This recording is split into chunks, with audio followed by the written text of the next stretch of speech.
Salam saudara-saudaraku yang dikasihi Tuhan, dimanapun saudara berada, kiranya damai sejahtera Allah melimpah dalam hati dan hidup saudara semua.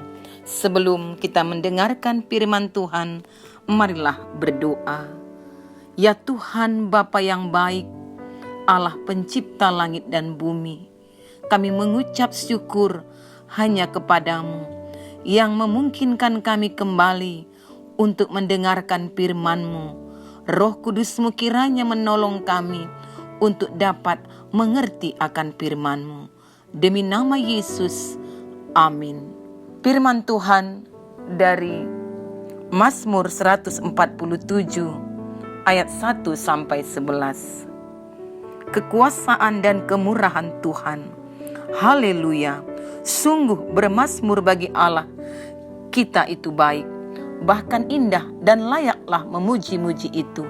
Tuhan membangun Yerusalem, Ia mengumpulkan orang-orang Israel yang tercerai-berai. Ia menyembuhkan orang-orang yang patah hati dan membalut luka-luka mereka. Ia menentukan jumlah bintang-bintang dan menyebut nama-nama semuanya. Besarlah Tuhan kita dan berlimpah kekuatan. Kebijaksanaannya tak terhingga.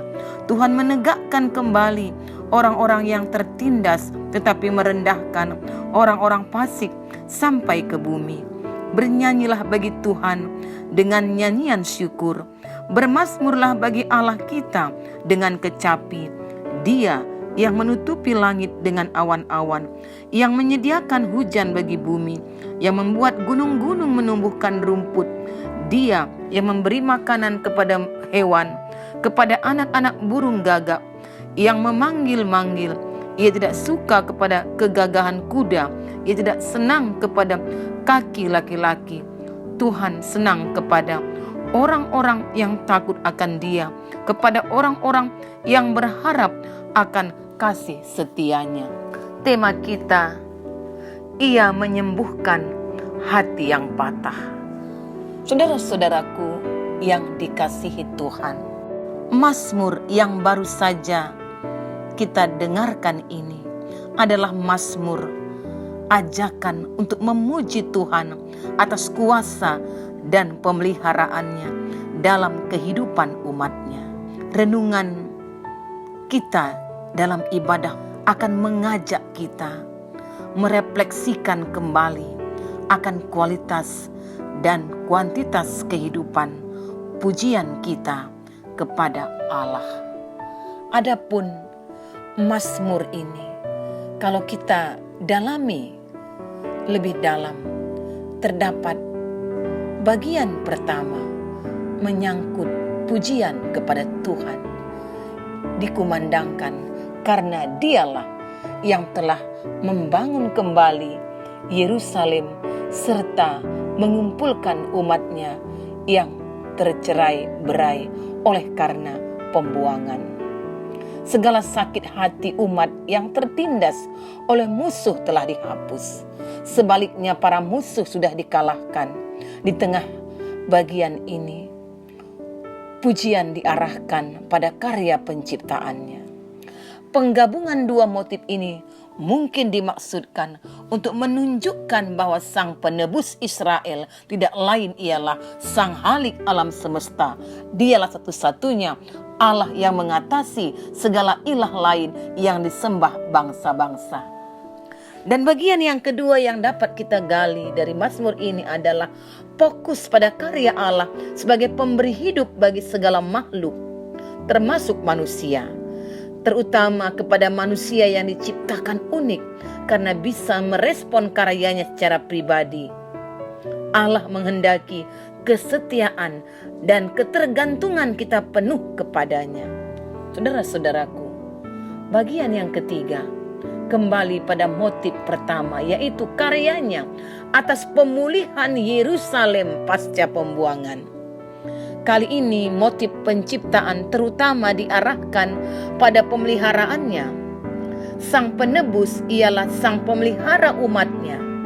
Kalau alam ciptaan dipeliharanya, terlebih lagi manusia. Kita diingatkan lewat ajaran Yesus sendiri juga mengangkat ini kembali. Dalam Matius 6 ayat 25 sampai 34 dikatakan bahwa ajaran Yesus agar tidak khawatir akan sandang pangan, papan, karena burung dan bunga pun dipeliharanya. Saudara-saudaraku yang dikasihi Tuhan, kita dapat melihat sungguh Mazmur ini dibuka dengan suatu pernyataan yang besar bahwa memuji Tuhan itu baik dan indah. Ada banyak alasan yang membuat pemazmur memuji Tuhan, mulai dari pemulihan Yerusalem, kedekatan Tuhan pada orang-orang yang hancur hatinya, kekuatannya, kebijaksanaan Tuhan, keadilan Tuhan, dan segala kecukupan pemeliharaan Tuhan setiap harinya. Semua yang diungkapkan oleh pemazmur ini mengacu kepada masa lalu, pengalaman masa sekarang dalam kesehariannya, hingga pengharapan dan keyakinannya akan masa yang akan datang. Dari hal ini kita dapat mengetahui bahwa untuk bisa sampai pada pengalaman pemazmur bahwa memuji Tuhan itu baik dan indah, maka dibutuhkan sedikitnya dua hal, yaitu yang pertama, kepekaan untuk melihat campur tangan Allah dalam setiap peristiwa yang terjadi dalam hidupnya. Bahkan bukan hanya dalam hidup pribadinya, melainkan kehidupan orang di sekitarnya, termasuk bangsanya. Dan yang kedua, kesediaan untuk berulang-ulang memuji, bukan hanya sesekali dalam momen yang khusus. Berulang-ulang memuji juga berarti berulang-ulang merenungkan pekerjaan Allah yang sudah dirasakan oleh pemazmur, yang telah dinyatakan Tuhan kepadanya, juga kepada kita. Pujian kepada Allah akan terasa kering dan hambar bila kita tidak pernah menyempatkan waktu untuk mengasah kepekaan kita, melihat campur tangan Tuhan dalam setiap detik hidup kita. Juga bila pujian itu tidak kita lakukan dengan rutin sebagai bagian dari hidup dan menggunakan lidah bibir kita ini setiap hari untuk memuji Tuhan. Jika kedua hal tersebut kita miliki, maka pujian itu akan terasa baik dan indah, bukan hanya kepada Allah tetapi juga indah bagi setiap orang yang memuji Tuhan. Indah karena kehidupan setiap orang yang memuji-muji Allah akan semakin dibentuk oleh Allah melalui puji-pujian itu sendiri. Dengan puji-pujian kita akan dibawa makin dekat pada Allah, dan itu berarti kita makin hidup takut dan hormat kepada Allah, serta setia berharap kepada Allah dan terus setia menjalankan perintahnya. Sebab kepada orang yang demikianlah Allah sungguh memperhatikan kehidupan mereka. Inilah maksud pemazmur berkata, sungguh bermazmur bagi Allah kita itu baik, bahkan indah, karena itu teruslah memuji Tuhan.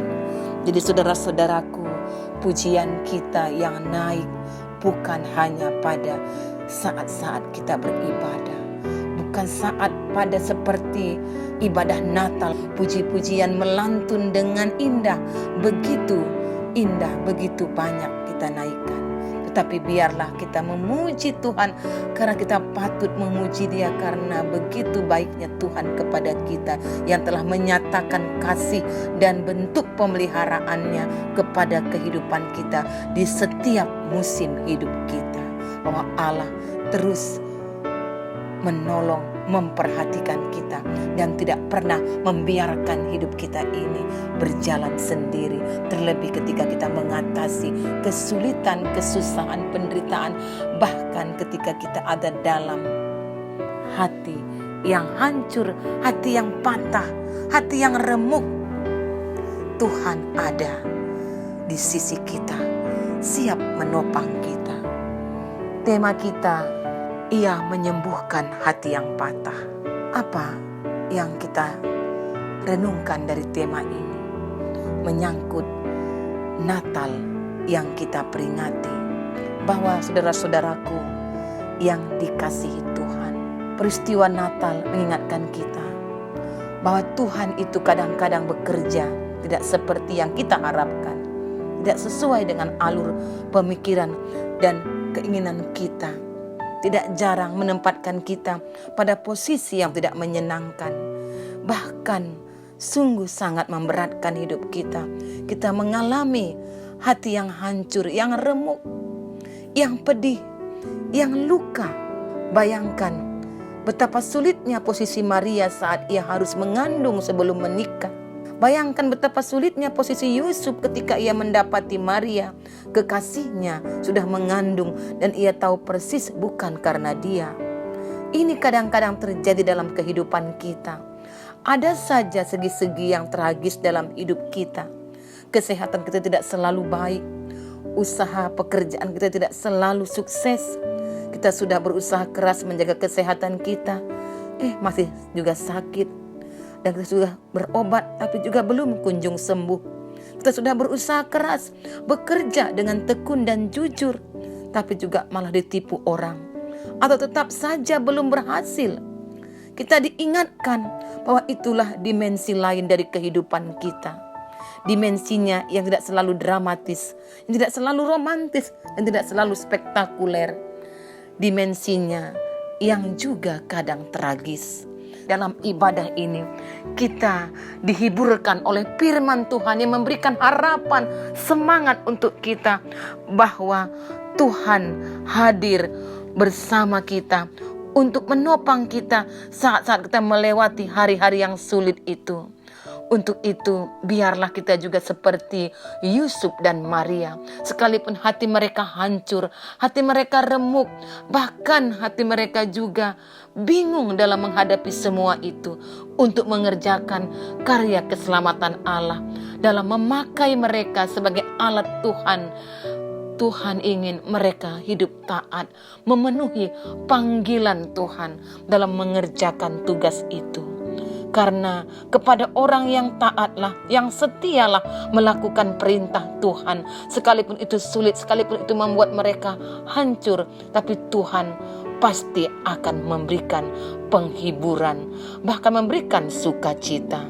Seperti janjinya pada Mazmur 34 ayat 19.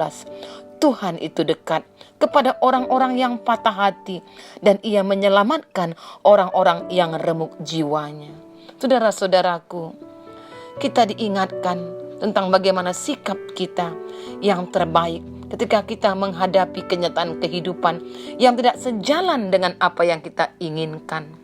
Maria berkata dalam Lukas 1 ayat 38, "Sesungguhnya aku ini adalah hamba Tuhan, jadilah padaku menurut perkataanmu itu." Karena itu saudara-saudaraku, ingatlah Tuhan selalu beserta dengan kita, akan terus menyertai kita. Bahkan dalam pergumulan kita yang sangat berat pun, Tuhan terus menyediakan penghiburan, kekuatan kepada kita untuk terus bisa berharap hanya kepada Tuhan, Sang Pemelihara hidup, Sang Penopang itu, Sang Penghibur sejati itu. Oleh karena itu jangan takut, jangan khawatir bahwa kita tidak jalan sendiri dalam menapaki hidup ini, kehidupan yang sulit, yang mungkin pahit, tapi Tuhan siap menggantikannya dengan yang manis, asal saja kita setia menjalankan kehendak dan perintahnya. Saudara-saudaraku, inilah semangat Natal, sukacita Natal untuk kita sekalian yang mendengarkan firman Tuhan ini. Sekali lagi, selamat Natal untuk kita. Mari berdoa. Terima kasih ya Tuhan, Allah Sang Immanuel yang menghibur, yang menopang, memelihara kehidupan kami, baik suka maupun duka. Tuhan, kami mendapat kekuatan daripada-Mu, karena Engkaulah penghiburan sejati. Demi nama Yesus, amin.